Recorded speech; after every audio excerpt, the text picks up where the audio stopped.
Usually, all we hear are a lot of complaints when bad things happen. Something really amazing happened this weekend, and I want to give credit where it's due. So,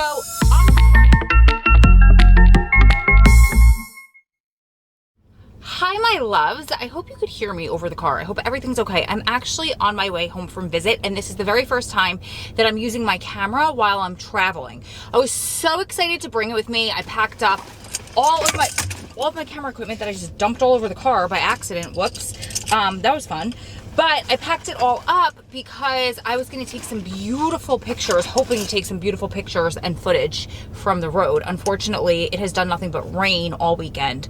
I'll show you out the window in a second. But I wanted to just follow up quickly with you guys on how my visit went. So usually all we hear are a lot of complaints when bad things happen. Something really amazing happened this weekend, and I want to give credit where it's due.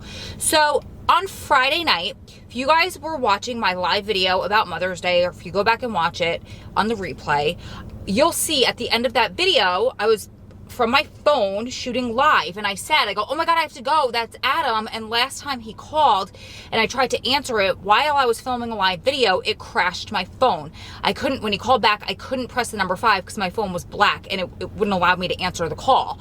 And then it also kept the live video filming on YouTube, and I couldn't shut it off. I had to restart my phone a whole bunch of times. I had to go through to YouTube on my computer and then try to end it that way. And it was just a hot mess. So I clicked the phone off, and I clicked the call to go to voicemail because I know Adam and I know he'll call right back. I ended the live video, and then he called back a couple minutes later. This was about 7:30 on Friday evening, and I answered the phone. I said, hi, I'm so excited to see you tomorrow. And I could hear his voice got a little bit nervous, and he said to me, yeah, he said, I'm so excited to see you too. He said, but they just called a lockdown, a recall. I'm sure everything will be okay, but we're going in. He said, can you do me a favor? I told my friend that I would call him at 7:30. He said, obviously I'm not going to be able to call him. Can you just let him know that if they let us back out, I'll call. If not, I'll call when I can. And I said, sure, but I said, it's 7:30. Lockdown's at 9:30. There's no way that they're going to let you back out tonight. So I didn't think too much about it. I drove the extra, I think I was an hour away still. I drove the hour to the hotel. I spoke to my friend. She didn't really know much about lockdown. We had another girl who we knew was out there too. She didn't hear anything about lockdown.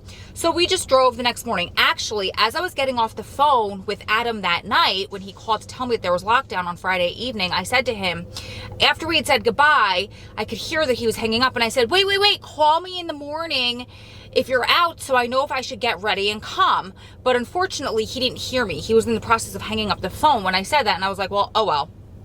I just figured if they were still on lockdown and they weren't going to allow us to get visit, then I wouldn't have to get up at 6 o'clock in the morning and get myself ready and do all the girl stuff, my lashes, my hair, my makeup, you name it. I would sleep in because I would have nothing to do. I would have no visit to go to.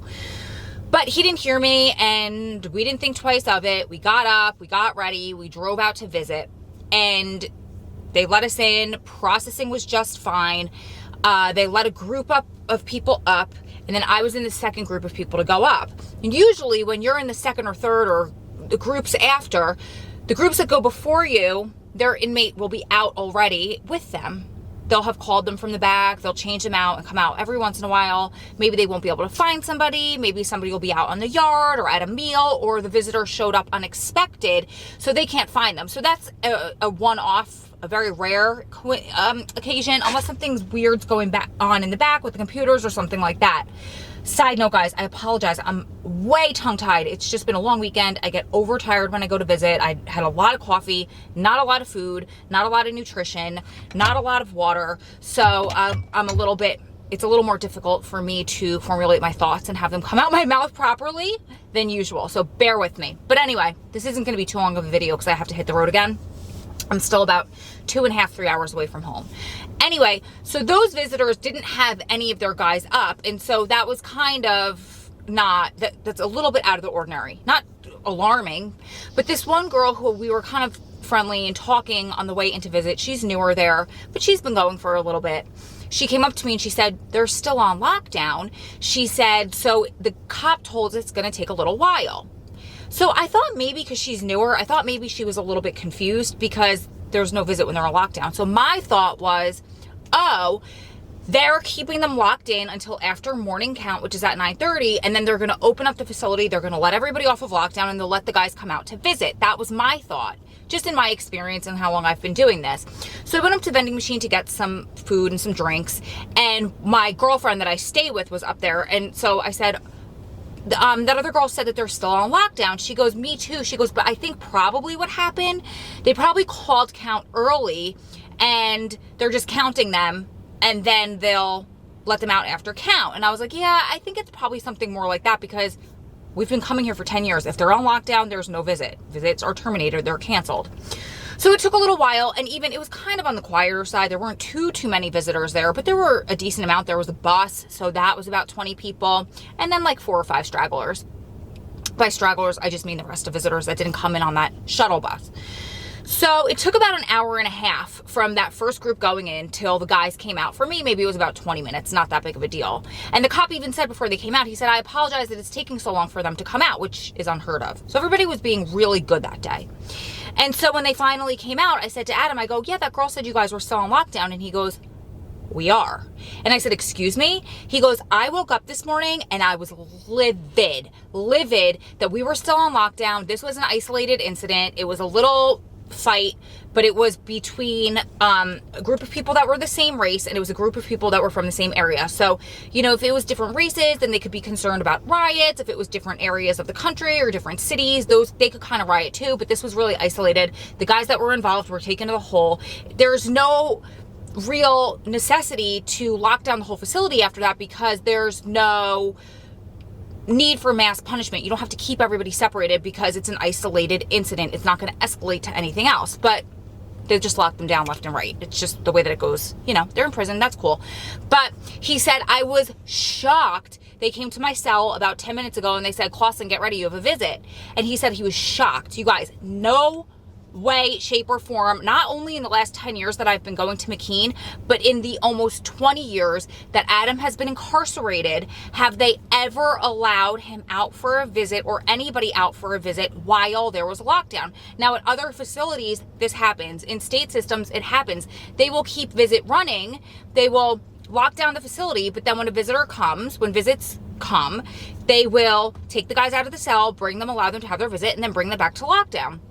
So I don't know what the rules are. I don't know if bureau-wide that's the rule and each facility gets to choose if they're going to abide by it or not. I am not sure what the rules are, but all I have to say is I have never been so grateful for being treated with dignity and respect, and that the staff went out of their way to make a decision in favor of the visitors and to make a decision in favor of doing the right thing for the inmates whose families have traveled, whose families, like for me personally, I take off a day of work, I travel really far, I spend money on a hotel room, there's people that flew in.